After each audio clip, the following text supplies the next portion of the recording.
Hello and welcome to FD Conversations. I'm Daphne Nikolopoulos. I'm the editorial director of Florida Design, and I'm thrilled today to be joined by Scott Sanders, interior designer from New York and Palm Beach. He has Scott Sanders LLC on Worth Avenue. Some of you may be familiar.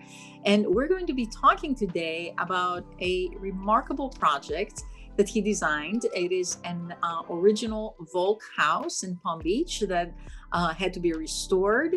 And we have published this project in the Florida Design issue 31.2, which is actually out on newsstands now. Scott, welcome. So thrilled to have you here. Thank you so much. Really thrilled to be there. I wish I was in Florida today, but I'll be there next week. It's okay. Well, we've had a lot of rain anyway, so I'm not sure this is the place you want to be right this minute, but I'm holding out hope for some more sunshine. So I loved this home and what you did with it. It was one of our showpieces, I think, in this issue, and everybody seemed to respond so well to it.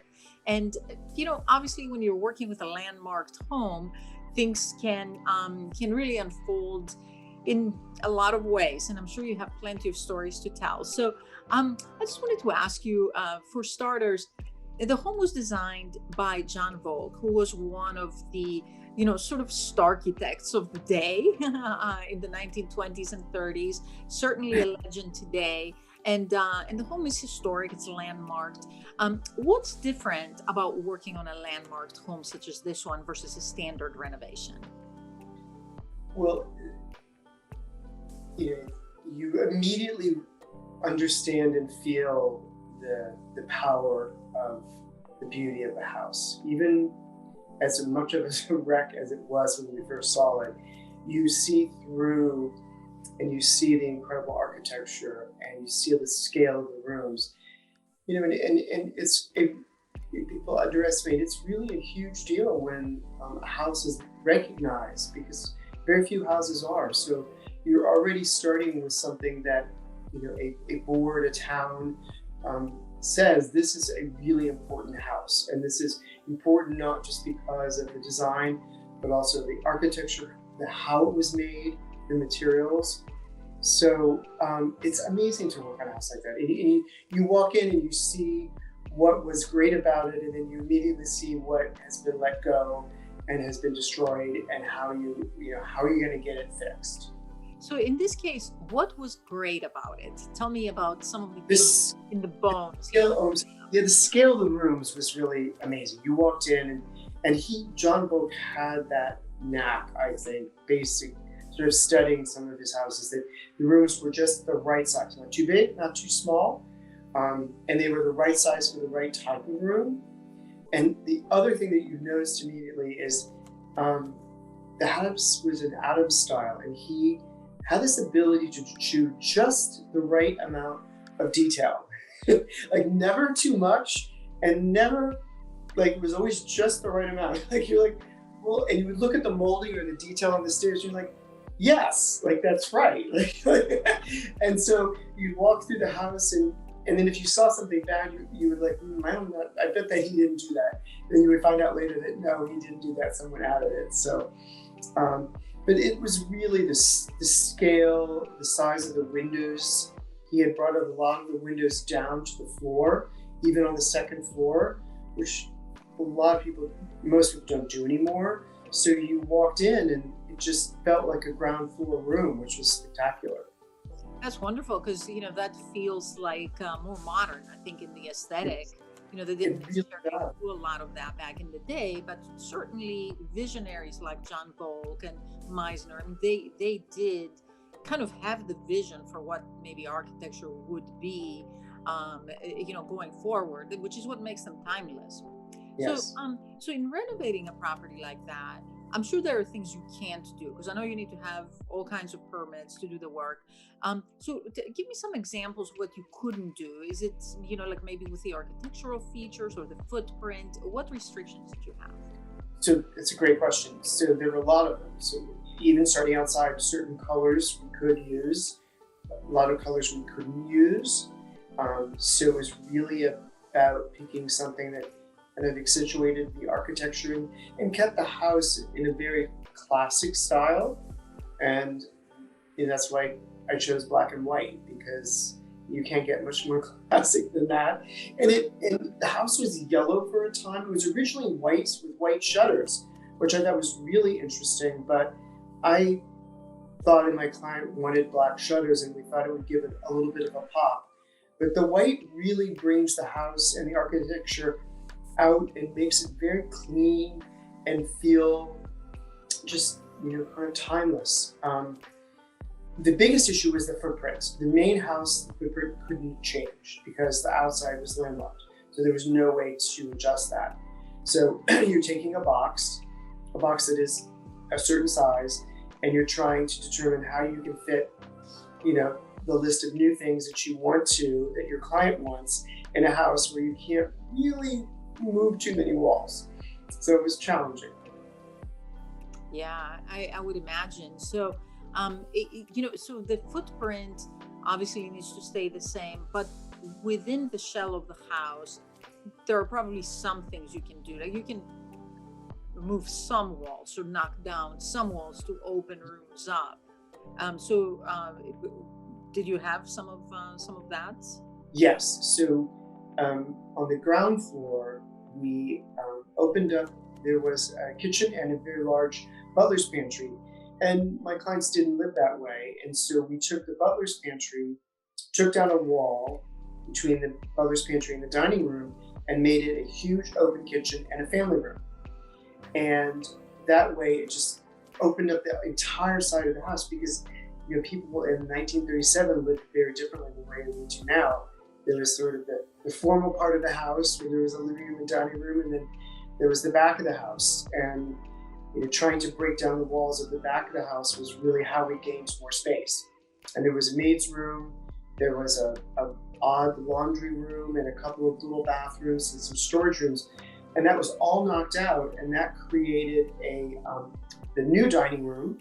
It created a fantastic wine room, a coffee bar, a little laundry room, and another powder room. Yeah, that's great. Yeah, and that's just kind of part of modernizing it, Yes. and giving people what they want now.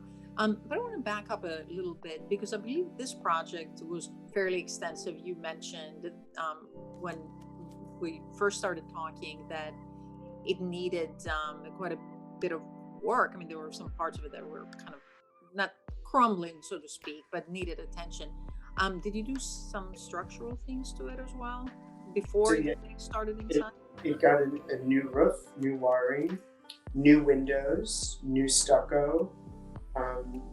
Most of the first floor, the wood floors had to be supported. The main stairway was pretty much intact. The secondary staircase was rebuilt. It needed all new HVAC. I mean, basically, was completely rebuilt. New doors. Some of the original doors were kept and repurposed and put back, but it's basically a new house that looks. It's an old house that looks like, and has the new house inside of it. Well, that's I think that has to be what you do in order to preserve the Okay. house. I mean, there's no way to get around it, No. unfortunately. I think So once you start a renovation like that, there's not really a place to stop. yeah, If you're taking down walls, then it involves the HVAC, and then it involves the electrical, and so it's a domino effect. But the house had not really had a full renovation since it was built. It had a more decorative and smaller renovation in the late 90s, but some of the bathrooms had been redone, but all of the major structural things had not been touched.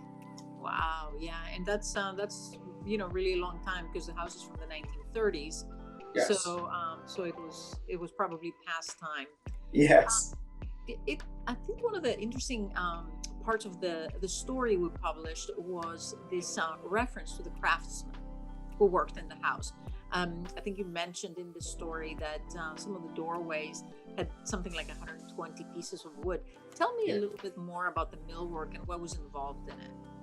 So um, we worked with Angela Davila, who is a design architect, who is incredibly skilled and a master at design.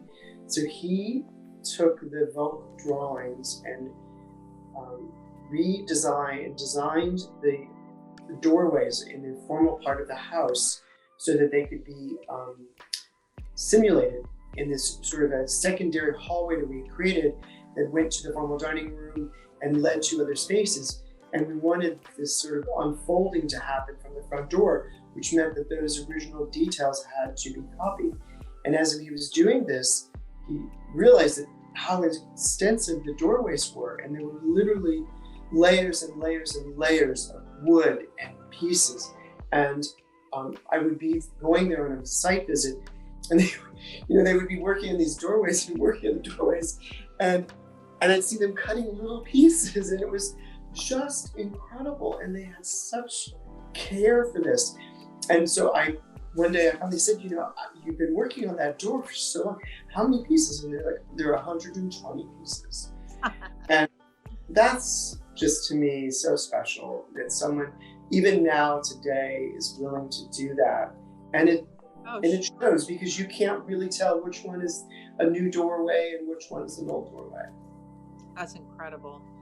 And there are some gorgeous molding, some dental molding that is in certain parts of the house. Those are all original, I imagine. They are all original, and what was missing was restored and redesigned and matched perfectly. Sure, yeah. And that in itself, I think, is a big project, but put together with all the structural work you did and everything else, it's wow, yeah, it sounds like a monumental undertaking. Well, they were incredible people, and the contractor was John Rogers, and his team were just phenomenal. What they did in the time frame was just, I never seen anything like it. It took a year, I believe you said. A year. Yeah, there Wow. were 100 people a day working there. It was just really. Yeah, no, I mean, something like that nowadays, especially where it's so hard to get contractors to work. Yes. Not sure what happened today. That wouldn't happen. No.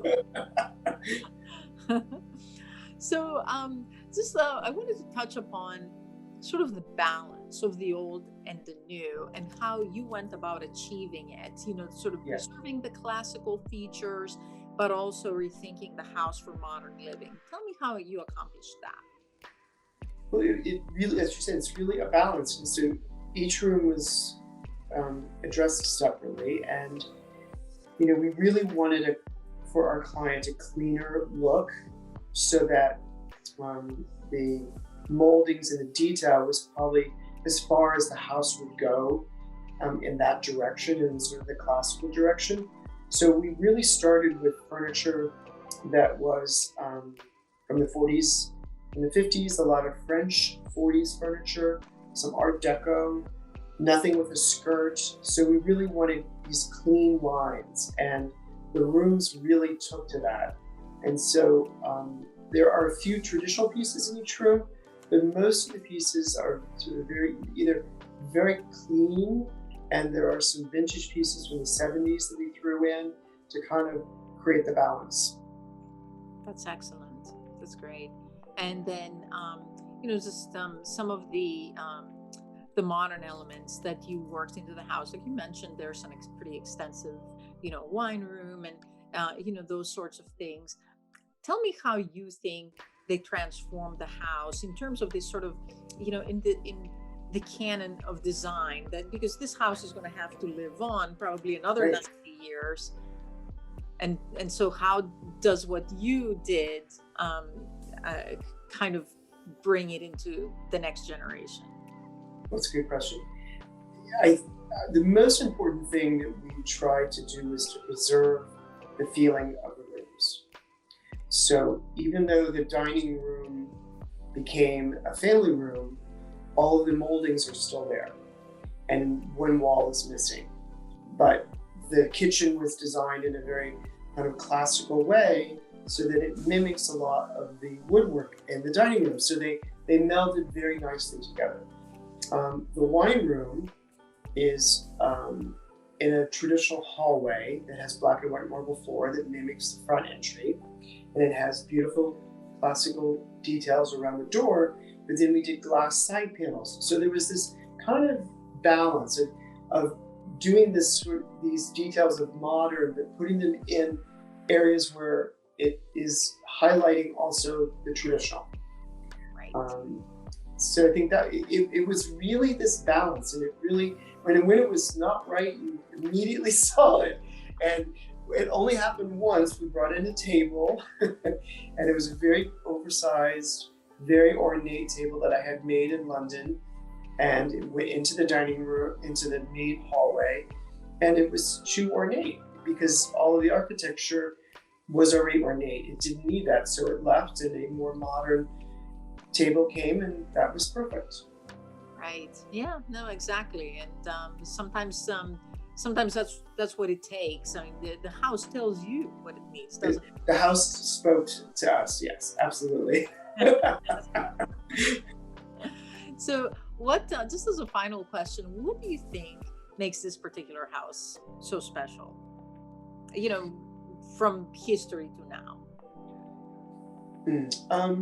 Well, I think the facade, because it was out of style, and it was John Bolt's version of out of style, so it was slightly restrained. I think it's timeless because it doesn't evoke a particular period. Black and white is classic, so that also evokes a particular period.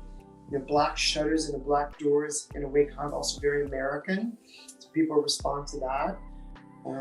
The beautiful landscaping around the house. It now doesn't look like a particular time. You know that it's not new, but it also doesn't evoke a particular, like, oh, what decade is that from? And I think that's in itself, a real talent for John Vogt, because that house could have been built, any of the last 6 or 7 decades, and it would still look the same. And he was really, really talented, and it was just such a pleasure to work on it. Yeah, no, absolutely. Yeah, he was definitely one of the visionaries. I think if you look Yes, at his other houses around the island, and yes, even in West Palm Beach, I mean, they all have that like that timelessness where you can't necessarily place them, but they're right for that and place. Royal Hacienda. I mean, that's another one that's just so incredible. He did that in the 50s, I believe. But you walk there now, and you can't exactly tell when it was done. Maybe with the railings, but by them adding the more modern doors, it's timeless. And I think that, to me, that's what architecture and design should be about, because you want something that everyone can respond to at any time. Exactly. So well said. Well, that's great. So, Scott, thank you so much for stopping in today and Thank you. this very special project. And thank you for sharing your talents with our readers. I encourage everybody to pick up the current issue of Florida Design, which is on newsstands now, pretty much anywhere magazines are sold, and just read the rest of the story and see the rest of the photos and enjoy this special project. Thank you. Thank you again for joining us. I'm Daphne Nikolopoulos for Florida Design.